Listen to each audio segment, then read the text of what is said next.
Halo, assalamualaikum semuanya. Simak kini di sini.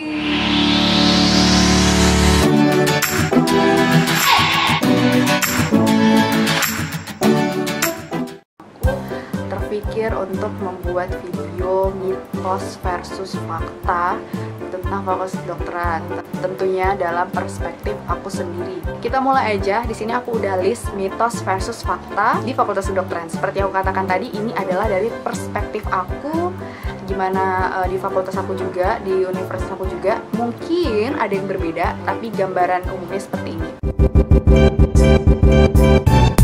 Mitos yang pertama adalah biaya kuliah di kedokteran itu mahal. Ini bisa dikatakan benar, tapi juga bisa dikatakan salah. Untuk masalah uang kuliah, ini merupakan alasan yang paling banyak ya. Bahkan orang untuk mencoba daftar pun jadinya ciut, gara-gara takutnya kemahalan nih, bayar UKT, bayar semesteran nggak sanggup, takut membebankan orang tua. Sebenarnya bisa jadi iya mahal kalau kuliah di perguruan tinggi swasta. Uang kuliah dan uang pembangunannya tidak disubsidi oleh pemerintah, sehingga memang kalau swasta ya emang mahal. Yang kedua, kalau kamu masuk jalur mandiri. Nah, kalau kamu masuk jalur mandiri, bisa jadi kamu harus membayar uang pembangunan.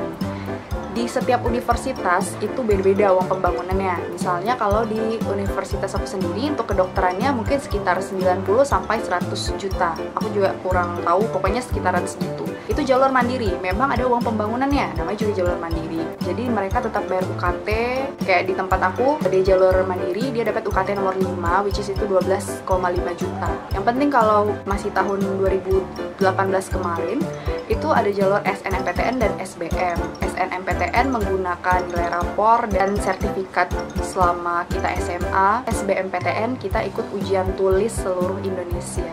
Nah, kalau SNMPTN dan SBMPTN di jurusan kedokteran universitas negeri yang aku tahu nggak pakai yang namanya uang pembangunan atau uang pangkal. Jadi dia benar-benar pure uang kuliah tunggal per semester. Dan uang kuliah tunggal itu disesuaikan dengan gaji orang tua dan tanggungan orang tua. Jadi kalau misalnya memang gaji orang tuanya berbeda, itu berbeda juga UKT-nya. Semakin banyak tanggungan keluarga, itu juga bisa berbeda UKT-nya. Kamu bisa aja dapat UKT 1. Kalau di tempat aku, UKT paling bawah itu 500.000. Jadi yang penting adalah keberanian kalian dan keseriusan kalian untuk benar-benar masuk ke FK. Selanjutnya timbul pertanyaan lagi, ketika udah bayar UKT, ada bayar uang lain nggak? Kayak uang praktikum atau segala macamnya? Enggak.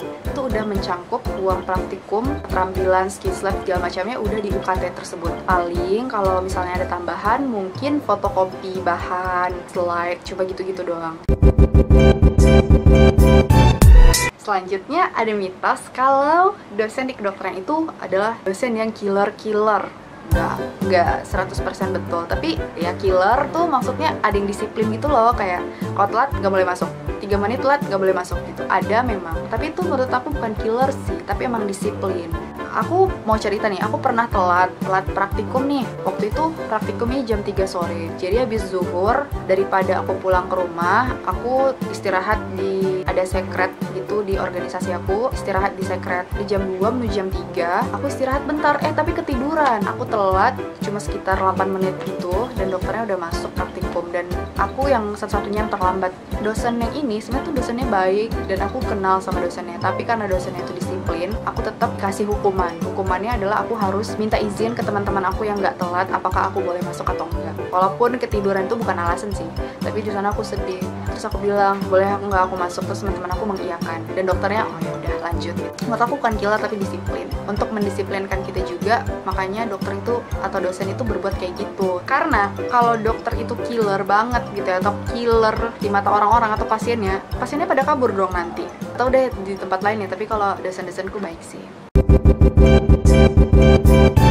Yang ketiga adalah mitosnya harus jago bahasa Inggris. Faktanya itu adalah nggak harus jago, tapi setidaknya bisa. Kenapa sih perlu bahasa Inggris? Karena sumber-sumber kedokteran yang terbaru seperti jurnal internasional, hasil konferensi internasional yang dibuat oleh pakar-pakar itu dalam bentuk bahasa Inggris. Dan sekarang juga banyak kok buku-buku yang udah diterjemahkan ke bahasa Indonesia. Tapi kalau bisa sih bahasa Inggrisnya tetap dilatih ya, karena bahasa Inggris itu memang penting.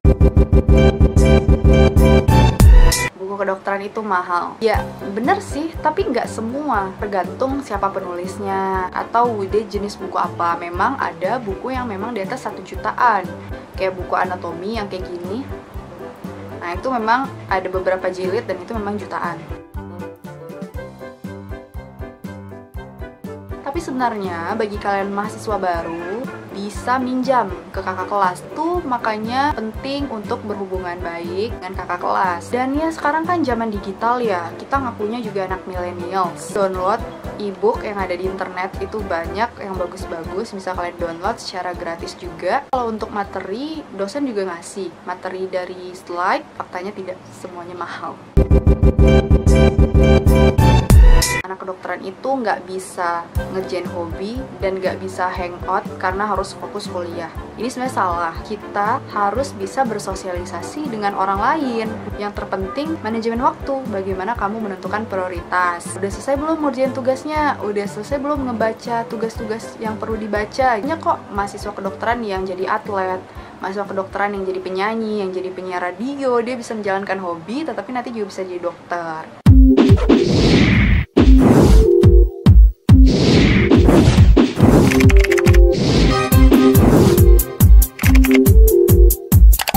Masih tertarik jadi dokter? Masih tertarik jadi dokter? Masih tertarik jadi dokter? Semoga apa yang terbaik bagi kita, cita-cita kita bisa terwujud. Oke? Semangat! Silahkan like video ini, komen di bawah, silahkan sampaikan doa-doa kalian, harapan-harapan kalian. Aku pengen baca, sharing sama-sama. Dan kalau misalnya ingin kalian tanyakan sesuatu, boleh tanyakan di bawah aja. Assalamualaikum warahmatullahi wabarakatuh. Dadah!